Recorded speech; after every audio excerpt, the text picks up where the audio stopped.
అది తెల్ల జాతి వాళ్ళు ఏలేటువంటి కాలం. ఆ కాలంలో నల్ల జాతీయుల్ని చాలా చిన్న చూపు చూస్తూ ఉండేవాళ్ళు. అయితే ఈ తెల్ల జాతి వాళ్ళు రాజ్యం చేస్తా ఉన్న టైం అది. అప్పుడు ఈ నల్ల జాతి వారిని ఏం చేస్తా ఉండేవాళ్ళు అంటే డబ్బులు పెట్టి కొనుక్కుంటా ఉండేవాళ్ళు. దేనికి అంటే బానిసలుగా ఉండడానికి, అంటే వాళ్ళ ఇళ్లలో పనులు చేయడానికి నల్ల జాతి వారిని కొనుక్కుంటా ఉంటారు. వీళ్ళకి ఇంత, ఈ మనిషికి ఇంత అని చెప్పి వెల చెల్లించి కొనుక్కుంటా ఉంటారు. అయితే అలాంటి ఒక కాలం అది. అయితే ఈ నల్ల జాతి వారికి ఎలాంటి విలువ లేదట, ఎలాంటి విలువ లేదు, వాళ్ళకి ఎలాంటి ఘనతలు ఏమీ లేవు. వాళ్ళకంటూ ఒక ఇష్టం ఉండదు, వాళ్ళ ఇష్టాలు నెరవేర్చుకునే అవకాశం ఉండదు, వాళ్ళకి ఇష్టం వచ్చినట్టు బ్రతికే అవకాశం ఉండదు. ఎన్నో రకాల శ్రమలు అనుభవిస్తూ ఉంటారనమాట. అయితే అలాంటి దినాలలో ఒకానొక రోజు ఏం జరిగిందంటే, సంత జరుగుతా ఉంది. ఆ సంతలో ఒక స్త్రీని నిలబెట్టి వేలం పాట పాడుతా ఉన్నారు. అయితే ఆమె చాలా బలహీనురాలుగా ఉంది, వ్యాధిగ్రస్తంగా ఉంది, చిక్కిపోయి ఉంది. అసలు ఓపికే లేదు ఆమె దగ్గర. చాలా బలహీనంగా, అనారోగ్యంగా, అసలు ఈమెని వెలపెట్టి కొనుక్కోవటం కూడా వేస్ట్ అన్నట్లుగా ఆమె ఉంది. ఇంకేమికి డబ్బులు పెట్టడం కూడా వేస్ట్. ఏమో చూస్తే ఇంత దారుణంగా ఉంది, ఏ పని చేసే పరిస్థితిలో లేదు, కాబట్టి ఈమెకి వెల చెల్లించి ఏమైనా కొనుక్కోవటం దండగా అన్నట్లుగా జనాలందరూ చూస్తా ఉన్నారు. అయితే ఆ బలహీన స్త్రీ చాలా దయనీయంగా, చాలా నీరసంగా, చాలా నిరుత్సాహంగా కన్నీళ్లు గార్చుకుంటూ తల వంచుకొని నిలబడి ఉంది. అయితే వేలం పాట పాడుతా ఉన్నారు. మొట్టమొదటిగా 10,000, 20,000, 30,000, కరెక్ట్ గా 50,000కి వచ్చేసి ఇంకక్కడి నుంచి ఆగిపోయారు. అందరు ఆగిపోయారు ఆమెను కొనుక్కోవడానికి. ఇంకా అంతకు మించి వెల చెల్లించాలని చెప్పి ఎవరు అనుకోవట్లేదు. ఒకటోసారి 50,000, రెండోసారి 50,000, మూడోసారి 50,000 అనని సైలెంట్ గా ఉండే టైంలో అప్పుడు ఒక ఆయన వచ్చాడట, గుర్రబండి మీద వచ్చాడట. వచ్చి అక్కడికి వచ్చి నా పాట ₹1,00,000 అన్నాడట. అందరు ఆశ్చర్యపోయి చూశారు. అరే, ఏమొక అసలుకి 50,000 వేస్ట్ అని చెప్పి అనుకుంటా ఉన్నాము, ఇలాంటి వ్యక్తికి ₹1,00,000 పాట పాడాడేంటి అనని అందరూ నిర్ఘాంతపోయి చూస్తా ఉన్నారట. మళ్ళీ ఆయన అంటా ఉన్నాడు, 2,00,000 అన్నాడట. 2,00,000? అరే, ఇంత ధనాన్ని వెచ్చించి ఈ బలహీనరాలను కొంటున్నాడు, ఈయనకి అసలు మైండ్ ఉందా పోయిందా అని చెప్పి అందరూ అనుకుంటా ఉన్నారు. ఈయనకి అసలు మైండ్ ఉందా పోయిందా, 2,00,000 పెట్టి బలహీన దాసరాలను కొనుక్కుంటున్నాడేంటి, ఈయనకి తెలివి లేదనుకుంటా, ఈయనకి జ్ఞానం లేదనుకుంటా, ఇంత వెల చెల్లించి ఏమైనా కొనుక్కుంటున్నాడు. ఈ అమ్మాయి దేనికి ఉపయోగపడదు, ఎందుకంటే ఈమె బలహీనరాలు, ఆరోగ్యవంతురాలు కాదు, ఇంకా సేపట్లో ఏదో అయిపోయేలాగుంది అని చెప్పి అందరు అనుకుంటా ఉంటే ఆమె కూడా కలవరపడతా ఉందంట. దేనికి? వామ్మో, 2,00,000 వెల చెల్లించి నన్ను కొనుక్కున్నారు, ఈ 2,00,000 వెలబెట్టి నన్ను కొన్నారు, మరి ఇంత ధనాన్ని వెచ్చించి నన్ను కొనుక్కున్నాడు, లేనిపోయింది నన్ను ఎంత ఇబ్బంది పెడతాడో ఏంటో, నన్ను ఏం చేస్తారో ఏంటో, నా పరిస్థితి ఏంటో, రేపు నాకు దిక్కేంటో, ఇంత డబ్బులు పెట్టి నన్ను కొనుక్కుంటా ఉన్నాడు, నాకేమైందో ఏమో అనని ఆమె భయపడతా ఉందట. ఆయన ఏం చేశాడంటే వెల చెల్లించాడు, డబ్బు కట్టేసిన తర్వాత ఆమె ఇట్లా సంకెళ్లతో బంధించబడి ఉంది కదా, బానిసగా అమ్మబడే వాళ్ళకి ఇలా చేతులు ఇలా పెట్టి సంకెళ్లతో కట్టేస్తారనమాట. అయితే కట్టబడి ఉంది, ఆమె చేతుకున్న తాడు ఆ గుర్రం మీద ఉన్నటువంటి ఆయన చేతికి పట్టించారు. ఆయన కొంత దూరం తీసుకెళ్లిన తర్వాత ఆమె భయపడతా ఉంది, అమ్మో నన్ను ఏం చేస్తాడో, ఇంత వెలబెట్టి కొన్నాడు, నన్ను ఏం చేస్తాడో అని చెప్పి ఆమె భయపడతా ఉంటే ఆయన కొంత దూరం వెళ్ళిన తర్వాత గుర్రం దిగి ఆమె చేతికి ఉన్న కట్లు విప్పేశాడట. కట్లు విప్పేసి, నువ్వు నాదానివి, నిన్నెవరు ఏమి చేయలేరు, ఇంకా నీకు ఇష్టం వచ్చినట్టు నువ్వు బ్రతుకు, నువ్వు ఈ రోజు నుంచి సంతోషంగా బ్రతుకు అని చెప్పి ఆయన వెళ్ళిపో అని చెప్పాడట. దేవునికి స్తోత్రం, హల్లెలూయా. వెళ్ళిపో అని చెప్పగానే ఆమె చాలా ఏడ్చేసిందంట. ఎందుకు అంటే అసలు పనికిరాని బలహీన దాసురాలనైన నన్ను కొనుక్కోవటమే ఆశ్చర్యం, దానికి తోడు ఇంత వెల చెల్లించి దాదాపుగా 2,00,000 రూపాయల వెల చెల్లించి నన్ను కొనుక్కోవటం ఆశ్చర్యం. ఇంత డబ్బు పెట్టి నన్ను కొనుక్కొని మళ్ళా నీ ఇంటికి నువ్వు వెళ్ళు, నీ ఇష్టం వచ్చినట్టు నువ్వు బ్రతుకు, ఇంకా నువ్వు లోకల్లో వాళ్ళతో పాటు వాళ్ళల్లో శ్రమ పడాల్సిన అవసరం నీకు లేదు, నువ్వు ఈ రోజు నుంచి బానిసవు కాదు, నువ్వు ఈ రోజు నుంచి స్వేచ్ఛగా బతుకు అని చెప్పి నన్ను వెళ్ళమన్నాడే. ఇలాంటి గొప్ప వ్యక్తిని నేను ఎలా వదులుకోవాలి, ఇట్లాంటి వ్యక్తిని నేను ఎలా వదిలేసుకోవాలి, చావైనా బ్రతుకైనా నేను వీళ్ళ కోసమే బతకాలి అని చెప్పి ఆయన కాళ్ళు పట్టుకొని ఏడవటం మొదలు పెట్టిందంట. నేను ఎక్కడికి వెళ్ళనయ్యా, నేను నీ దగ్గరే ఉంటాను, కృతజ్ఞత కలిగి జీవిస్తాను, మీ ఇంట్లో పనిదానిగా ఉంటాను అని చెప్పి ఆమె వెళ్ళటం జరిగిందంట. దేవునికి స్తోత్రం.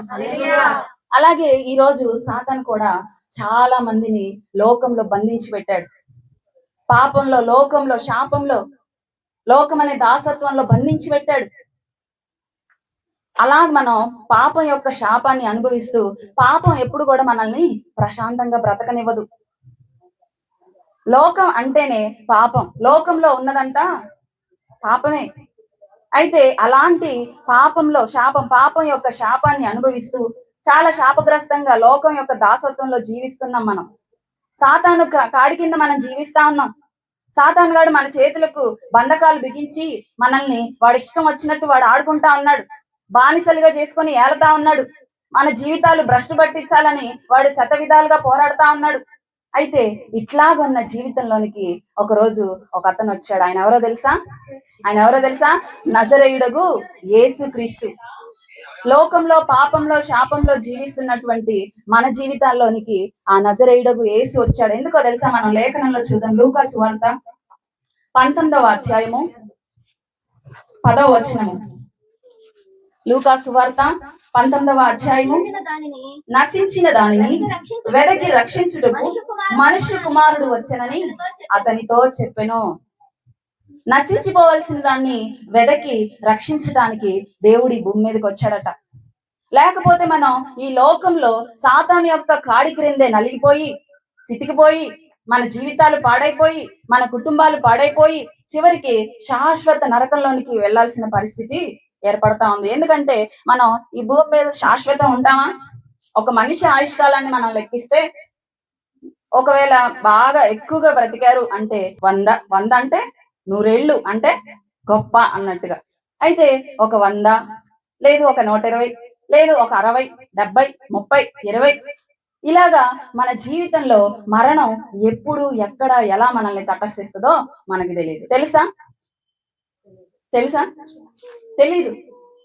మనం ఎప్పుడు పుడతామో మనకు తెలీదు, ఎప్పుడు పోతామో మనకు తెలీదు. ఎవరు ఎక్కడ ఏ టైంలో ఎలా వారి యాత్ర ముగిస్తారో ఎవ్వరికీ తెలియదు.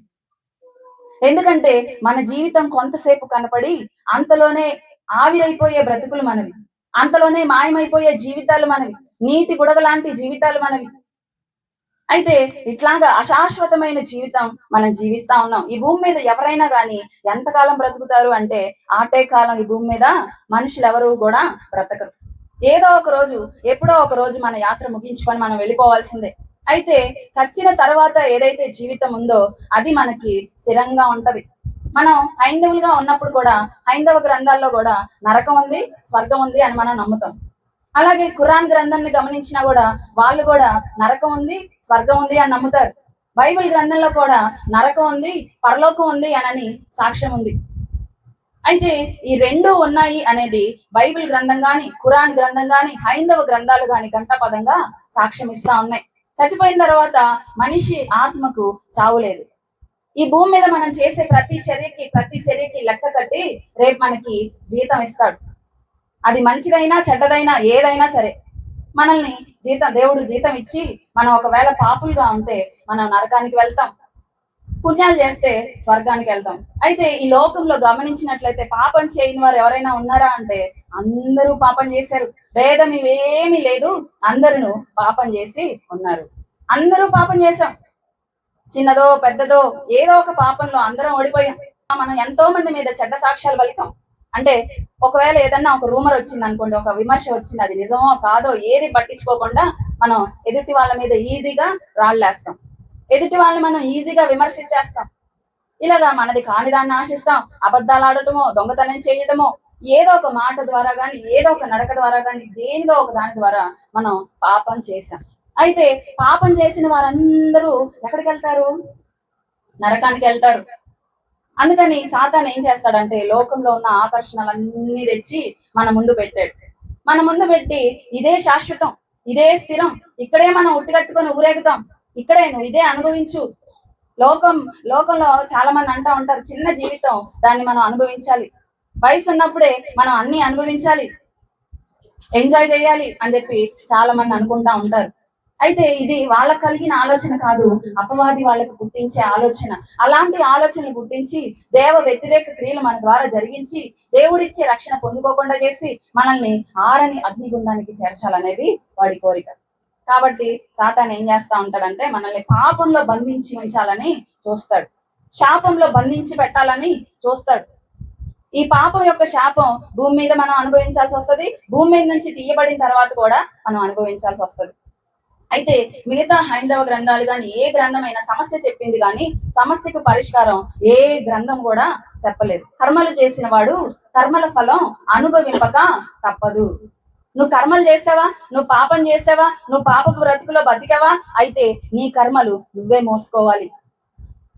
తప్పదు, ఇంకా నీ కర్మలు నువ్వు మోసుకోవడం తప్పదు ఇంకా అనని వాళ్ళు స్టేట్మెంట్ ఇచ్చి పడేశారు. అయితే జీవం కలిగిన దేవుడు ఉన్నాడు కదా, నజరేయుడగు యేసు, ఆయన ఒక్కడే ఈ పాపం యొక్క శాపాన్ని తప్పించడానికి మార్గాన్ని ఏర్పరిచాడు. దేవునికి స్తోత్రం. ఆయన ఏం చేశాడో తెలుసా?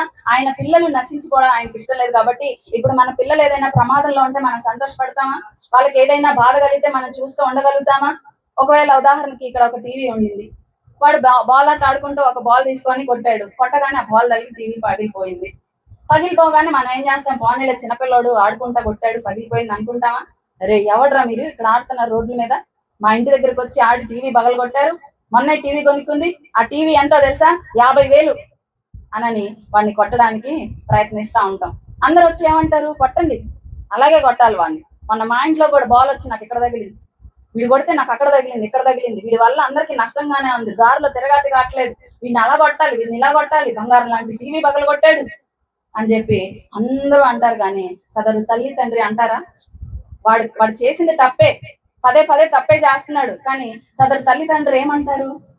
మా పిల్లాడికి తెలియక జరిగింది, పొరపాటున జరిగింది, సరే వాడు టీవీ పగలు కొట్టాడు కదా, ఆ డబ్బులు నేను ఇస్తాను, ఆ డబ్బు తీసుకొని మా వాడిని వదిలేయండి అని సదరు తల్లి తండ్రి ఏం చేస్తారంటే బిడ్డను కాపాడుకోవడానికి వెల చెల్లిస్తారు. ఇదే విధంగా దేవుడు కూడా మన తండ్రి కాబట్టి మన కోసం తన రక్తాన్ని వెలగా ఇచ్చి కొన్నాడట. ఈ నల్లజాతి స్త్రీ ఆయన 2 లక్షలు వెల చెల్లించి నన్ను కొన్నాడు, ఆయనకి నేను రుణస్తురాల్ని అని చెప్పి నేను నీ కోసమే బ్రతుకుతానయ్యా అని. అయితే ఈ రోజు మనల్ని పాపం నుండి, శాపంలో నుండి, జన్మ కర్మ పాపాల నుండి విడిపించడానికి ఆ దేవాతి దేవుడు ఈ భూమి మీదకి వచ్చి తన రక్తాన్ని చిందించి తన రక్తాన్ని వెలగా ఇచ్చి మనల్ని కొన్నాడు. దేవునికి స్తోత్రం. మనం దేవుని చేత కొనబడ్డాం.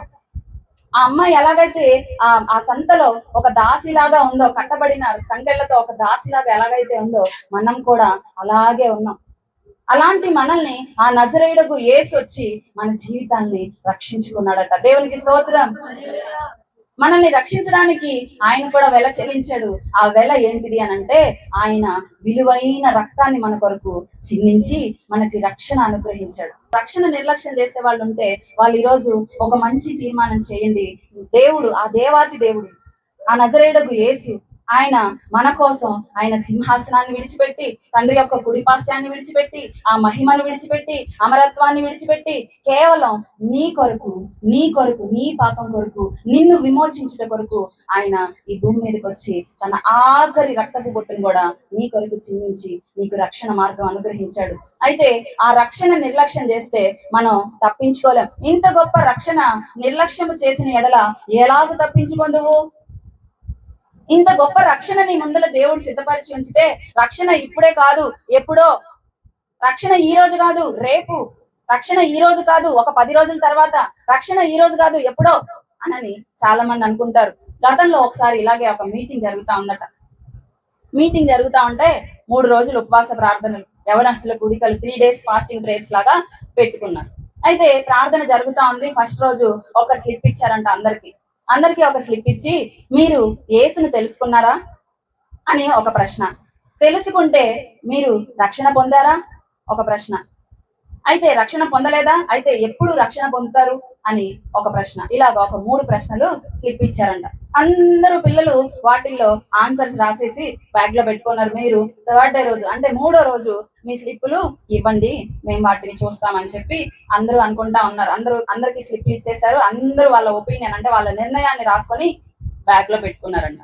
అయితే 3 రోజులు అక్కడే ఉండాలి కదా, ఆడుకుంటా ఉంటే ఒక యవ్వనస్తురాలు అనుకోకుండా, కొన్ని బావులు ఇలా భూమి మీద ఉంటాయి కదా, కొన్ని బావులు ఇట్లా భూమిలో ఉంటాయి కదా, ఇట్లా కిందకి ఉంటాయి కదా, ఆడుకుంటూ పొరపాటున ఆ బావిలో పడి ఆ బిడ్డ చనిపోయేసరికి అక్కడ ఉన్న వాళ్ళందరూ గొల్లుమని, అయ్యో పాపం, ఇందాక వరకు మనతో ఉండింది ఈమె, అనుకోకుండా బావిలో పడి చనిపోయింది అనని అందరూ చాలా విచారంగా బాధపడతా ఉన్నారంట, ఏడుస్తా ఉన్నారంట, కృంగిపోతా ఉన్నారంట, బాగా బాధపడతా అరే రే ఎలా ఇలా అయిపోయింది ఏంటి, ఈ బిడ్డ ఇలా చనిపోయింది ఏంటి, అనుకోకుండా ఇలా జరిగింది ఏంటి అనని అందరూ బాధపడతా ఉంటే అక్కడ ఉన్నటువంటి సేవకుడు కొంతమంది కూడా ఉన్నారంట.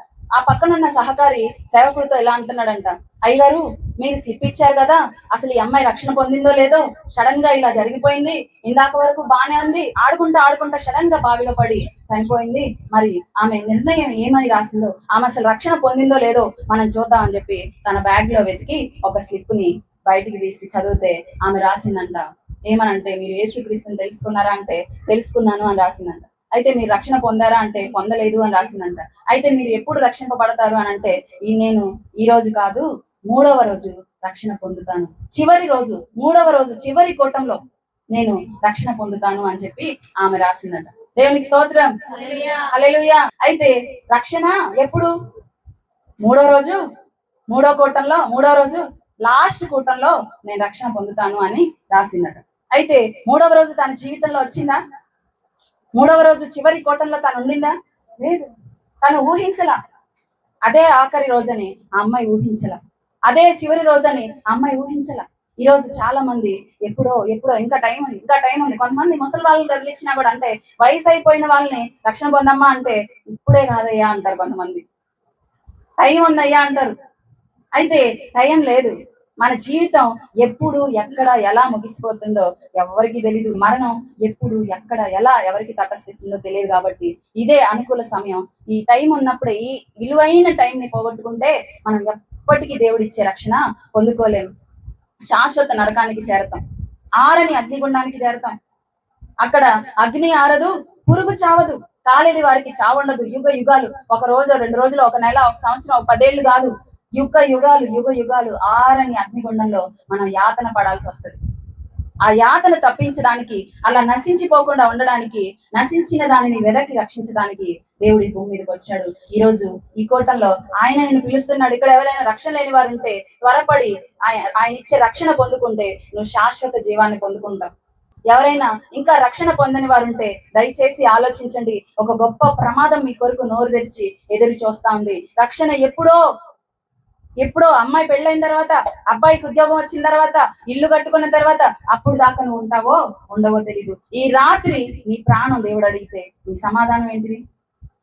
ఎవరి కోసం అని నువ్వు రక్షణ పోగొట్టుకుంటే నువ్వు ఆరని అగ్నిగుండానికి చేరతావు. కాబట్టి ఒక మంచి తీర్మానం చేయి. యేసు ప్రభు ఎందుకు భూమి మీదకి వచ్చాడు?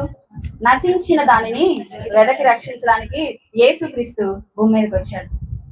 ఇంకా దేనికి వచ్చాడు? మనం బైబిల్ గ్రంథంలో చూస్తే లూకా సువార్త 8వ అధ్యాయము, 26వ వచనం నుంచి మనం చూసినట్లయితే అక్కడ ఒక వ్యక్తి కనిపిస్తాడు. ఆ వ్యక్తిలో చాలా బంధకాలు ఉన్నాయి. ఆ వ్యక్తిలో దయ్యాలు ఏలుబడి చేస్తా ఉన్నాయి. ఆయన ఎక్కడున్నాడో తెలుసా? మనం చూద్దాం. 27వ వచనం నుంచి చదువుదాం. ఆయన ఒడ్డున దిగినప్పుడు, ఆయన యేసుక్రీస్తు ఎక్కడికి వెళ్ళాడో తెలుసా? గలిలయకు ఎదురుగా ఉండు గెరాసేనీయుల దేశానికి యేసుక్రీస్తు వచ్చాడట. ఎక్కడికి వచ్చాడు? గెరాసేనీయుల దేశానికి వచ్చాడట. దేనికి వచ్చాడు అని కనుక మనం చూస్తే, ఆయన ఒడ్డున దిగినప్పుడు ఆ ఊరి వాడొకడు ఆయనకు ఎదురుగా వచ్చును. వాడు దయ్యములు పట్టిన వాడై బహుకాలము నుండి బట్టలు కట్టుకొనుక సమాధులలోనే గాని ఇంటిలో ఉండువాడు కాడు. వాడు యేసుని చూసి కేకలు వేసి ఆయన ఎదుట సాగిలపడి, ఇంకా ఇక్కడ చదువుకుంటా ఉంటే ఆయన దేవునితో మాట్లాడు. కింద చూస్తే ఒక మాట ఉంటది, అనేక పర్యాయములు వానిని దయ్యాలు పట్టుచూ వచ్చినాయి. వాడిని ఏం చేశారంటే గొలుసులతో కాళ్లకు సంఖ్యలు వేసి బిగించారు. బంధకాల్లో ఉన్నాడు అతను. వాడు బంధకములను తెంపగా దయ్యములు వానిని అడవిలోనికి తోలుకొని పోయాను. దేవుని స్తోత్రం, హల్లెలూయా, హల్లెలూయా. ఇక్కడ ఆ దయ్యాన్ని పట్టిన వాడు ఎలా ఉన్నాడు తెలుసా? బంధకాలతో ఉన్నాడు. తనకు తానే గాయపరుచుకుంటా ఉన్నాడు. ఇంట్లో లేడతను, ఊళ్ళో లేడతను, సమాధుల్లో నివసిస్తా ఉన్నాడు. చేతులకి సంకెళ్ళు వేసి పెట్టారు. టైంకి తిండి లేదు, టైంకి నిద్ర లేదు. చాలా దయ్యాలు పట్టున్నాయి. అతనిలో చాలా దయ్యాలు నివసిస్తా ఉన్నాయి. అందువల్ల అతనికి నెమ్మది లేదు, శాంతి లేదు, సమాధానం లేదు. బంధకాలతో కట్టబడ్డాడు. కేకలేస్తా ఉన్నాడు. సరైన బట్టలు లేవు, ఒంటి మీద బట్టలు లేవు, బట్టలు కూడా లేవు, సరిగ్గా తిండి లేదు, ఏమీ లేదు, కుటుంబం లేదు, ఏమీ లేదు. ఒక ఒంటరిగా సమాధుల మధ్యలో నివసిస్తా ఉన్నాడు. దారుణమైన పరిస్థితిలో ఉన్నాడు, భయంకరమైన పరిస్థితిలో ఉన్నాడు. అర్థం చేసుకునేవాళ్ళు లేరు, పట్టించుకునేవాళ్ళు లేరు, ఆదరించేవాళ్ళు లేరు, బాగు చేసేవాళ్ళు లేరు, బలపరిచేవాళ్ళు లేరు, లేవనెత్తేవాళ్ళు లేరు. అలాంటి స్థితిలో ఆ దయ్యాలు పట్టిన వాడు ఉన్నాడట. అతన్ని కుటుంబం పట్టించుకోలేదు, ఎవ్వరూ పట్టించుకోలేదు, అతని దగ్గరికి ఎవరు వెళ్ళలేదు. కానీ జీవం కలిగిన దేవుడు వెళ్ళాడు. ఎవరి కోసమో తెలుసా? ఆ వ్యక్తి కోసం. ఈ రోజు ఇక్కడున్న నీ కోసం యేసు ప్రభు నీ ఇంటికి వస్తాడు. దేవునికి స్తోత్రం. నువ్వు ఉన్నటువంటి బంధకాలను ఆయన తెంచగలడు. ఏ బంధకాలతో నువ్వు ఇక్కడ ఉన్నావో, అప్పుల బంధకాలు కావచ్చు, ఆర్థిక ఇబ్బందులు అనే బంధకాలు కావచ్చు, సమస్యలు అనే బంధకాలు కావచ్చు, శోధనలు అనే బంధకాలు కావచ్చు, ఈ రోజు ఏ సమస్యతో నువ్వు నలిగిపోతున్నావో. కొంతమంది అయితే ఈ భారాల్ని మొయ్యలేక ఇంకా ఒకటే మార్గం, ఇంకా నేను చచ్చిపోవాలి, ఇంకా నేను చచ్చిపోతే బాగుండును. చాలా మంది పదే పదే పదే పదే ఈ ఆలోచనతో నింపుకొని ఉంటారు. నేను చచ్చిపోవాలి, నేను చనిపోవాలి, ఇంకా చావే పరిష్కారం, చావే ఇంకా మార్గం, చావు తప్ప ఇంకో మార్గం లేదు నాకు. ఈ కుటుంబం మారేలా లేదు, ఈ బంధకాలు తెగేటట్టు లేవు, ఈ పరిస్థితులు పోయేటట్టు లేవు, నా కుటుంబం దీవించబడేటట్టు లేదు, నా సమస్యలు తీరేటట్టు లేవు, నా పిల్లలు మారరు, నా భర్త మారడు, వీళ్ళెవ్వరు నన్ను అర్థం చేసుకోరు, ఇంకా నాకు ఒక్కటే పరిష్కారం, చావే అనని చచ్చిపోవాలి అనుకున్న వాళ్ళు చాలా మంది ఉన్నారు, చనిపోతున్న వారు కూడా చాలా మంది ఉన్నారు. ఈ రోజుల్లో చాలా మంది ఆత్మహత్యలు చేసుకొని చనిపోతా ఉన్నారు. ఒకవేళ ఇక్కడ ఉన్న వారిలో అలాంటి ఆలోచనతో, గుండె చెదరని పరిస్థితులతో, గుండెలో నెమ్మది లేని పరిస్థితులతో, వేదనతో, నిద్ర లేని రాత్రులు గడుపుతూ, పట్టడన్నం మనశ్శాంతిగా తినలేని పరిస్థితుల్లో, ఎవరికి చెప్పుకోలేక, మనసులో ఉన్న వేదన ఎవరితో పంచుకోలేక, ఎవరికి చెప్పుకోవాలో అర్థం కాక, ఏం చేయాలో అర్థం కాక, ఈ కుటుంబాన్ని ఎట్లా బాగు చేసుకోవాలో అర్థం కాక, నలిగిపోతూ, చితికిపోతూ, కుమిలిపోతూ, దిగజారిపోతూ, బలహీనపడుతూ ఉన్న నీ దగ్గరికి దేవుడు వస్తాడు. దేవునికి స్తోత్రం. ఆయన తప్పకుండా నిన్ను బాగు చేస్తాడు. ఆ గెరసేనుల దేశంలో ఆ దయ్యాలు పట్టిన వాడిని దేవుడు బాగు చేసిన తర్వాత, ఆ దయ్యాలు పట్టిన వాడే తర్వాత కాలక్రమంలో దైవజనుడయ్యాడు. దేవునికి స్తోత్రం. తనకు తనే పనికిరాని ఒక జీవితం 10 పట్టణాలు కదిలించేటట్టుగా నా దేవుడు చేశాడు. దేవునికి స్తోత్రం. ఆ దయ్యాలు పట్టినోడు కుటుంబానికి పనికొచ్చాడా? తనకు తాను పనికొచ్చాడా? ఎవ్వరికి ఉపయోగం లేనటువంటి ఒక నిరుపయోగమైన జీవితాన్ని యేసయ్య తన చేతిలోకి తీసుకొని అతన్ని ముట్టి బాగు చేసిన తర్వాత అతని ద్వారా ఒక గొప్ప ఉద్యమం కలిగింది. దేవునికి స్తోత్రం. అతని ద్వారా 10 పట్టణాలు అతను కదిలించినట్టుగా లేఖనంలో సాక్ష్యం ఉంది. ఆయన తనకెట్టి కార్యములు చేశాడో అతను వెళ్ళి ప్రకటిస్తా ఉన్నప్పుడు 10 పట్టణాల ప్రజలు దేవుని తెలుసుకున్నారంట. దేవునికి స్తోత్రం. ఈ రోజు ఇక్కడ ఉన్న నిన్ను నేను ఎందుకు పనికి రావట్లేదే, నా లైఫ్ ఎవరికి ఉపయోగకరంగా లేదే, అసలు నేను ఎందుకు బ్రతుకుతున్నానో ఏంటో అనని బాధపడి కుమిలిపోయే నిన్ను అనేకులకు ఆశ్రయపురంగా దేవుడు చేస్తాడు. దేవునికి స్తోత్రం. నీ బాధ, నీ ప్రతికూలతలు, నీ ఇబ్బందులు మనుషులు ఎవ్వరు చూడకపోవచ్చు, మనుషులు ఎవ్వరు అర్థం చేసుకోకపోవచ్చు, మనుషులు ఎవ్వరు పట్టించుకోకపోవచ్చు, కానీ జీవము కలిగిన దేవుడు ఉన్నాడు. ఆయన నీ కోసం వచ్చాడు, నిన్ను రక్షించాడు. రక్షించిన వాడు నిన్ను వదిలిపెడతాడా అంటే నిన్ను వదిలిపెట్టడు, నిన్ను బాగు చేస్తాడు, నీ జీవితాన్ని బాగు చేస్తాడు, పాడైన నీ కుటుంబాన్ని బాగు చేస్తాడు, విచ్ఛిన్నమైన నీ కుటుంబాన్ని దేవుడు కడతాడు. ఆమేన్. దేవునికి స్తోత్రం. హల్లెలూయా. ఎంతమంది నమ్ముతారు దేవుడు నన్ను బాగు చేయగలడని? నీ నమ్మిక చొప్పున నీకు జరుగును. ఈరోజు దేవుడు అంటా ఉన్నాడు, నేను నిన్ను విడిపిస్తాను, నేను నిన్ను బాగు చేస్తాను. ఇదిగో నీవు కన్నీళ్లు విడవటం నేను చూశాను, నువ్వు రహస్యంగా ఏడుస్తున్నావు కదా, రహస్యంగా కుమిలిపోతున్నావు కదా, లోపల బాధపడిపోతున్నావు కదా, ఆ బాధని నేను చూశాను, నేను నిన్ను బాగు చేస్తాను అని దేవుడు ఈరోజు మాట్లాడుతా ఉన్నాడు. ఆ దయ్యాలు పట్టిన వాడి దగ్గరికి దేవుడు వెళ్ళాడు, అతని బంధకాలు తెంచాడు, అతని జీవితాన్ని బాగు చేశాడు. ఈ రోజు దేవుడు నీతో ఉంటానని దేవుడు మాట్లాడుతా ఉన్నాడు. నిన్ను దేవుడు బాగు చేస్తాడు కాబట్టి కలవరపడాల్సిన అవసరం లేదు. లోకంలో ఉన్నవారు కలవరపడతాడు, కానీ నువ్వైతే కలవరపడద్దని దేవుడు మాట్లాడుతా ఉన్నాడు. ఎందుకంటే నువ్వు దేవుని చేతిలో ఉన్నావు కాబట్టి నీకు ఏ అపాయము కలుగు, ఏది ఎంత మాత్రం నీకు హాని చేయదు అని చెప్పి దేవుడు మాట్లాడుతా ఉన్నాడు. కాబట్టి చింతపడాల్సిన అవసరం లేదు. అప్పులైనా, ఆర్థిక ఇబ్బందులైనా, సమస్యలైనా, శోధనలైనా, ఎలాంటి పరిస్థితులైనా దేవుడు విడిపించడానికి శక్తి కలిగినాడు. దేవుని స్తోత్రం. హల్లెలూయా. ఇంకా దేని కొరకు వచ్చాడో మనం చూద్దాం. రోమపత్రిక 8వ అధ్యాయము 30వ వచనాన్ని మనం చూద్దాం. రోమపత్రిక 8వ అధ్యాయము 30వ వచనం. మరియు ఎవరిని ముందుగా నిర్ణయించిన వారిని పిలిచెను, ఎవరిని పిలిచెను వారిని నీతిమంతులుగా తీర్చెను, ఎవరిని నీతిమంతులుగా తీర్చెను వారిని మహిమపరిచెను. ఇంకా దేనికి వచ్చాడో తెలుసా? నిన్ను రక్షించడానికి ఆయన వచ్చాడు, నీ జీవితాన్ని బాగు చేయడానికి ఆయన వచ్చాడు. అయితే నిన్ను మహిమపరచడానికి కూడా ఆయన వచ్చాడు. నిన్ను దేవుడు మహిమపరచాలనుకుంటా ఉన్నాడు, నిన్ను దేవుడు గణపరచాలనుకుంటా ఉన్నాడు, నిన్ను దేవుడు హెచ్చించాలనుకుంటా ఉన్నాడు. అయితే ఎప్పుడు అది జరిగిద్ది? దేవుడు నిన్ను మహిమపరుస్తాడు. అయితే ఎప్పుడు అది జరిగిద్ది? ఎప్పుడు జరిగిద్ది? చాలా మంది ఆశిస్తూ ఉంటారు. ఘనతని కోరుకొని వాళ్ళు ఎవరైనా ఉన్నారా? ప్రతి ఒక్కరికి అనిపిస్తుంది నిన్ను గణపరచబడాలి అని చెప్పి చాలా మందికి అనిపిస్తుంది. దేవుడు బైబిల్ గ్రంథంలో కొంతమందిని గణపరిచాడు. మనం చూద్దాం. అపోస్తలుల కార్యము 19వ అధ్యాయము 12వ వచనంలో మనం చూడొచ్చు. 19వ అధ్యాయము 12వ వచనం. అతని శరీరము తగిలిన చేతి గుడ్డలైన నడికట్లనైన రోగులు ఎద్దుకు తెచ్చినప్పుడు రోగములు వారిని విడిచెను, దయ్యములు కూడా వదిలిపోయిను. ఈ అద్భుతాలు చేసింది ఎవరు? అతని శరీరములకు తగిలిన చేతి గుడ్డలు నడికట్లు రోగులు ఎద్దుకు తెచ్చి వాళ్ళ మీద పెట్టినప్పుడు వాళ్ళ జీవితాలు అద్భుతాలు జరుగుతున్నాయంట, ఆశ్చర్యక్రియలు జరుగుతున్నాయంట. మనం చూడొచ్చు. అపోస్తలుల కార్యం 5వ అధ్యాయం 15వ వచనంలో కూడా పేతురు నీడబడినప్పుడు స్వస్థతలు జరిగినట్టుగా మనకి లేఖనంలో సాక్ష్యం ఉంది. ఆయన రోడ్డు మీద వెళ్తా ఉంటే మంచాలు తెచ్చేసేవాళ్ళంట. ఆయన ఇలా నడుస్తా ఉంటే రోడ్డు మీద మంచాలు తెచ్చేసేవాళ్ళంట. రోగులు తెచ్చి పడుకోబెడితే ఆయన నడిచేటప్పుడు ఆయన నీడబడి ఆ రోగాలు వాళ్ళని వదిలిపోయాయట. ఇక్కడ పేతురు భక్తుడు నీడబడినప్పుడు అద్భుతాలు జరిగినాయి. పౌలు భక్తుడి వస్త్రాలు నడికట్లు తాకినప్పుడు అద్భుతాలు జరిగినాయి. రోగాలు వారిని వదిలిపోయినాయి అంట, దయ్యాలు వారిని వదిలిపోయినాయి అంట. అద్భుతం జరిగింది. ఎవరు చేశారు ఈ అద్భుతం? ఎవరు చేశారు?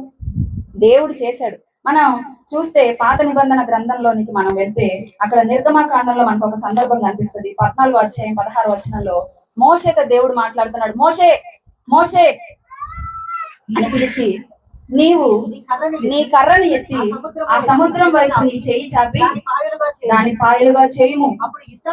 అప్పుడు ఇశ్రాయేలీయులు సముద్రము మధ్య ఆరిన నేల మీదను నడిచిపోయేదురు. తర్వాత 21వ వచనం చూస్తే అదే అధ్యాయము 21వ వచనం.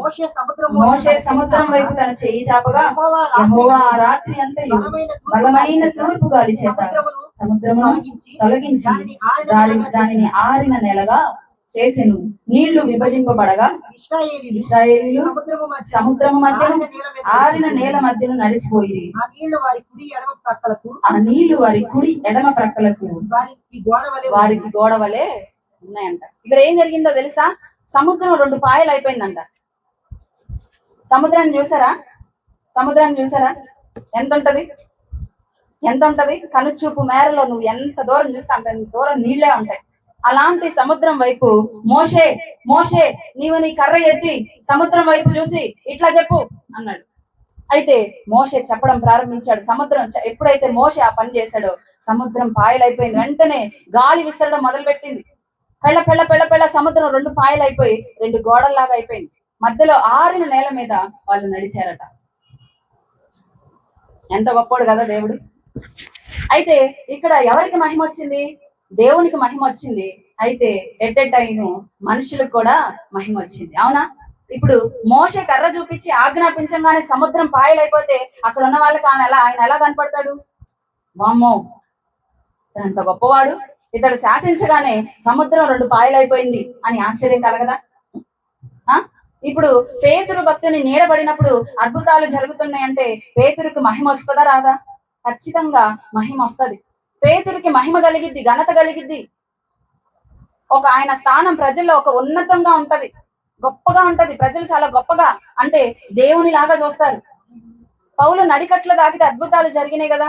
అయితే దేవుడు చేశాడు అని అందరూ అంటారు. అయితే పౌలుకు కూడా దేవుడు ఆ ఘనతను అనుగ్రహించాడు. పౌలు భక్తుని కూడా దేవుడు ఆ ఘనతను అనుగ్రహించాడు. ఆయన వస్త్రపు చెంగులు, ఆయన వస్త్ర నడికట్లు తాకితే అద్భుతాలు జరిగినాయంట, ఆశ్చర్యక్రియలు జరిగినాయంట, సూచక్రియలు జరిగినాయంట. తద్వారా వాళ్ళకి మహిమ ఘనత వచ్చింది. దేవునికి స్తోత్రం. దేవుడు ఒక మాట అంటాడు, ఏంటిదో తెలుసా? నన్ను గణపరచు వారిని నేను గణపరుస్తాను. ఎవరైతే దేవుని గణపరుస్తారో, ఎవరైతే దేవుని మహిమను వెతుకుతారో వారిని దేవుడు మహిమపరుస్తాడు. నన్ను గణపరచు వారిని నేను గణపరుస్తాను. ఎవరైతే దేవుని ఘనతను వెతుకుతారో, మొదట నా నీతిని నా రాజ్యాన్ని వెతకండి, పిదప అన్ని మీకు అనుగ్రహించబడతాయి అన్నాడు దేవుడు. అయితే మొదట మనం ఏం చేయాలి? కృంగిపోయి దిగజారిపోయి బలహీన పడిపోయి అన్ని ఇది కాదు. మొదట నువ్వు చేయాల్సింది ఏంటిది అని అంటే, మొదట దేవుని నీతిని దేవుని రాజ్యాన్ని వెతికినప్పుడు పిదప నీకేమి కావాలో ఏమి కావాలో అన్ని దేవుడు అనుగ్రహిస్తాడు. అయితే మొదట మనం ఏం చేయాలి? దేవుని మహింపరచాలి.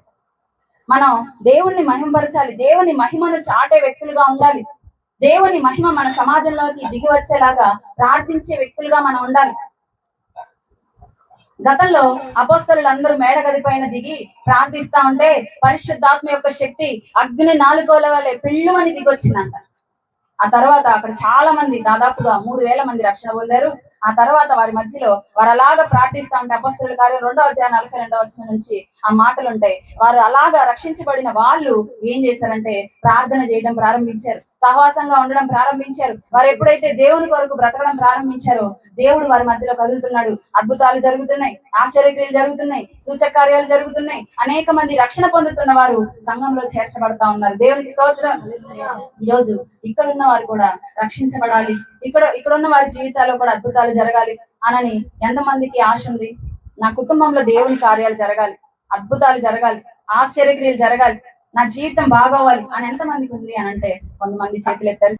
ఈరోజు ఈ సమాజంలో అద్భుతాలు జరగాలన్నా, ఈ కుటుంబంలో అద్భుతాలు జరగాలన్నా, మన జీవితాల్లో అద్భుతాలు జరగాలన్నా మనం ప్రార్థించే వ్యక్తులుగా ఉండాలి. ఎవరైతే ప్రార్థన చేస్తారో వారి మధ్యలో దేవుడు కదులుతాడు. ఎవరైతే ప్రార్థన నిర్లక్ష్యం చేస్తారో వారి జీవితాల్లో అద్భుతాలు ఉండవు, ఆశ్చర్యక్రియలు ఉండవు, సూచక్రియలు ఉండవు, మహత్కార్యాలు ఉండవు. దేవుడి కదలికలు వారి జీవితాల్లో ఆగిపోతాయి. కాబట్టి ప్రార్థన కొరకు ఇక్కడ ఉన్నటువంటి మీరు ఒక మంచి తీర్మానం చేస్తే బాగుంటుందని నేను ఆశిస్తా ఉన్నాను. దేవునికి స్తోత్రం. ఈరోజు ఈ భూమి మీద మనం ఎంతకాలం బ్రతుకుతామో తెలీదు, ఇక్కడ నుంచి తీయబడి వెళ్ళిపోతాం. అయితే ఉన్న టైంలో మన ఆయుష్కాలాన్ని దేవుని కొరకు మనం వెచ్చించాలి. దేవుడు మన కొరకు ఎంతో చేశాడు. నశించిపోవలసిన మనల్ని వెతికి రక్షించుకున్నాడు, మనల్ని కాపాడుకున్నాడు, మనల్ని బాగు చేశాడు, మన జీవితానికి ఒక విలువని ఇవ్వాలనుకుంటా ఉన్నాడు. ఇంత చేసిన దేవుని కొరకు మనం కూడా ఎంతో కొంత చేయాలి కదా. ప్రార్థించడమే కాదు, మనం ప్రకటించే వారిగా ఉండాలి. ఇంకా ఇక్కడ ఎవరైనా దేవుని ఎరగని ప్రజలుంటే వారికి ఎవరో చెప్తారు అనుకోవడానికి లేదు, మీరే చెప్పాలి. ఈ ప్రాంత ప్రజలకు మీరే చెప్పాలి. నువ్వైతే నువ్వు సేఫ్ జోన్ లోనే ఉన్నావు. ఉదాహరణకి మనం బైక్ మీద వెళ్తా ఉన్నాం, అవతల బైక్ మీద వ్యక్తి స్టాండ్ వేసుకోకుండా వెళ్ళాడు అనుకోండి, చూసి కూడా చెప్పకుండా ఉంటారా? అవసరం అయితే ఫాలో చేసి మరీ చెప్తాం. కొంతమంది చున్నీలు కిందకి వేసుకొని వెళ్తా ఉంటారు, చూసి ఊరుకుంటామా? మనసు అదొక రకంగా అయిపోద్ది. రే వాళ్ళకి ఏమన్నా అయిద్దేమో, గబుక్కున ఏమన్నా జరగడానికి జరిగితే అని వాళ్ళని ఫాలో చేసి వాళ్ళని చేసి చేసి వాళ్ళకి సరి చేసుకోమని చెప్పిన సందర్భాలు చాలా మంది జీవితాల్లో ఉంటాయి. చిన్న ప్రమాదాలకే మనం అలా చెప్తే మరి మన పక్కన ఉన్న వాళ్ళు, మన ఇరుగు పొరుగు వాళ్ళు, మన కుటుంబం వాళ్ళు రక్షణ లేకుండా ఆరని అగ్నిగుండానికి వెళ్ళడానికి సిద్ధమైతా ఉంటే మరి నువ్వు ప్రకటించకపోతే ఎలా? బైక్ స్టాండ్ వేసుకోకపోతేనే ఫాలో చేసి క్యాకలేసి మరీ చెప్తున్నావే, మరి ఎంత ప్రమాదం వారి కొరకు పొంచి ఉన్నప్పుడు ఎంతో కొంత నువ్వు కూడా క్రీస్తుని ప్రకటించాలి. నువ్వు చెప్పే ఒక చిన్న మాట ఒక కుటుంబాన్ని కట్టి, నువ్వు చెప్పే ఒక చిన్న మాట ఒక త్రాగుబోతుని మార్చిది, నువ్వు చెప్పే ఒక చిన్న మాట పాడైపోతున్న జీవితాన్ని నిలబెట్టింది, నువ్వు చెప్పే ఒక చిన్న మాట ఒక వ్యక్తిని నిత్యరాజ్యానికి తెచ్చిది. కాబట్టి దేవుని కొరకు ప్రకటించే వ్యక్తిగా నువ్వు ఉండాలనేది దేవుని యొక్క హృదయవాంఛ. ఇవన్నీ నువ్వు చేస్తే ఖచ్చితంగా దేవుడు నిన్ను గణపరుస్తాడు. నువ్వు శాసిస్తే దేవుడు అద్భుతం చేస్తాడు. నువ్వు తాకితే దేవుడు కార్యం చేస్తాడు. దురాత్మలు వదిలిపోయేటట్టుగా దేవుడు చేస్తాడు. నీ ద్వారా దేవునికి ఘనత వస్తుంది. ఎట్ ఎ టైం నీకు కూడా నువ్వు ఉన్న సమాజంలో ఘనత వచ్చేటట్లుగా దేవుడు చేస్తాడు. దేవునికి స్తోత్రం. నీ మాటకి దేవుడు విలువిస్తాడు. నీ మాటకి నువ్వు పలికిందల్లా దేవుడు జరిగేటట్టు చేస్తాడు. ఇవన్నీ జరగాలంటే మనం కూడా ఏదో ఒకటి చేయాలి. ఒట్టి చేయి కదిలితే ఏం ఉండదు. ఏమీ లేకుండా నిరుపయోగంగా ఉన్న వ్యక్తులకి దేవుడు కొంతమందికి చేస్తాడేమో గాని అత్యధికంగా దేవుని కృప పొందాలి. వీళ్ళ జీవితాల్లో సముద్రాన్ని పాయలు చేశారు, గొప్ప గొప్ప కార్యాలు చేశారు. సూర్యచంద్రులు ఆగిపోయేటట్టుగా శాసిస్తే సూర్యచంద్రులు నిలిచిపోయారు. ఈ రకంగా వాళ్ళ నీడలు పడితే, వాళ్ళు పలికితే, వాళ్ళు శాసిస్తే బలంగా దేవుడు కదిలినట్టుగా మనం లేఖనాల్లో చూస్తాం. ఇలాగే ఇక్కడున్న వారి జీవితాల్లో కూడా దేవుడు కదులుతాడు. అయితే మీరు ఒకటి చేయాలి, ఏంటంటే ప్రార్థన కొరకు మిమ్మల్ని మీరు ప్రతిష్ఠ చేసుకోండి. అదే విధంగా నీకు అవకాశం ఉన్న పరిధిలో నీ పొరుగు వారికో, నీ కుటుంబంలో వ్యక్తులకో క్రీస్తుని ఎరగని ప్రజలకి ప్రకటించే వ్యక్తిగా నువ్వు ఉంటే నీ ద్వారా దేవునికి మహిమ వచ్చింది. అదే విధంగా నీకు కూడా మహిమ వచ్చేటట్టుగా దేవుడు చేస్తాడు. అందుకే దేవుడు వచ్చాడు. కాబట్టి ఒక మంచి తీర్మానం చేద్దాం.